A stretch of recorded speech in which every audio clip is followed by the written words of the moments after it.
মইতো জানো যে এই গোটেই মিটিংখন পাতিবৰ কাৰণে ছিংগাপুৰত থকা ভাৰতীয় দূতাবাসে অসমৰ CMলৈ চিঠি দিছিলে। অসমৰ CMে অসমৰ চিফ ছেক্ৰেটাৰীক প্লিজ স্পীক বুলি লিখি দিছিলে আৰু চিফ ছেক্ৰেটাৰীয়ে এক্ট ইষ্ট পলিচি ছেক্ৰেটাৰীক একশ্যন ল'বৰ কাৰণে লিখি দিছিলে। মোৰ লগত ডকুমেণ্ট আছে, ক্ৰছ কাৰেণ্টে হেৰিও উলিয়াই দিছে, RTI ৰিপৰ্টো উলিয়াই দিছে। তাৰমানে এই মিটিংখন বেচিকেলি পাতিছিলে প্ৰবীত্ৰ মাৰ্ঘেৰিটাই, এক্সটাৰ্নেল এফেয়াৰ্ছ মিনিষ্ট্ৰীয়ে। সেই মিটিংখনৰ পাৰ্টনাৰ আছিলে নৰ্থ ইষ্ট ফেষ্টিভেল। সেই মিটিংখনৰ পাৰ্টনাৰ আছিলে অসম চৰকাৰ, অসমৰ মুখ্যমন্ত্ৰী, অসমৰ চিফ ছেক্ৰেটাৰী, অসমৰ এক্ট ইষ্ট পলিচিৰ হেৰি। ছাপোজ আপোনাৰ তাত এটা ফাংচন পাতিছিলে, ফাংচন পাতোতে গণ্ডগোল হ'ল, প্ৰথম কাক ধৰি আনে? অৰ্গেনাইজাৰ নকয় নে নহয় কওক? এতিয়া প্ৰথম ধৰি আনিব লাগিছিলে প্ৰবীত্ৰ মাৰ্ঘেৰিটাক। এনকুৱাৰী কৰিব লাগিছিলে ডকুমেণ্টৰ হিচাপত যে মিটিংখন পাতিছিলে কোনে। মিটিংখন পাতিছিলে এক্সটাৰ্নেল এফেয়াৰ মিনিষ্টাৰ, মিটিংখন পাতিছিলে আমাৰ ভাৰতৰ দূতাবাস ছিংগাপুৰৰ, মিটিংখন পাতিছিলে অসম চৰকাৰ আৰু মেঘালয় চৰকাৰে, তেওঁলোক হোষ্ট আছিলে, আৰু মিটিংখনৰ পতাৰ এজেণ্ট আছিলে north east festival.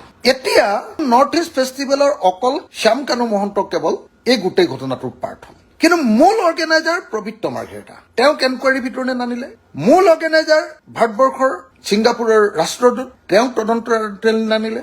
Partner organiser বোধহয় ৰেণিকী ভূঞা শৰ্মা। অভিযোগ উঠিছে যে তেওঁ তাত ফেশ্বন শ্ব'টো গোটেইটো অৰ্গেনাইজ কৰিছিলে আৰু জুবিনদাৰ মৃত্যুৰ পাছতো সেই ফেশ্বন শ্ব'টো চলাই আছিলে বুলি অভিযোগ উঠিছে। এই তদন্তই স্কোপ অফ ইনভেষ্টিগেশ্যন এইটোৱে যদি সেই মিটিংখনৰ এজেণ্ট, যাক কমিশ্যন এজেণ্ট বুলি ক'ব পাৰি, এইবিলাক পাতি মেলি অলপ পইচা পাতি খাই থাকে, লাভ চাপ খাই থাকে, তেওঁ সেইটোৱে লাইভলিহুড, সেই মানুহটোকে যদি অকল ধৰে আৰু যি আচলতে গোটেই মিটিংখনৰ হোষ্টিং কৰিছিলে সেই মানুহবিলাকক যদি তদন্তৰ আওতালে নানে, তেতিয়াহ'লে সেই তদন্তটো কি হ'ব কওক?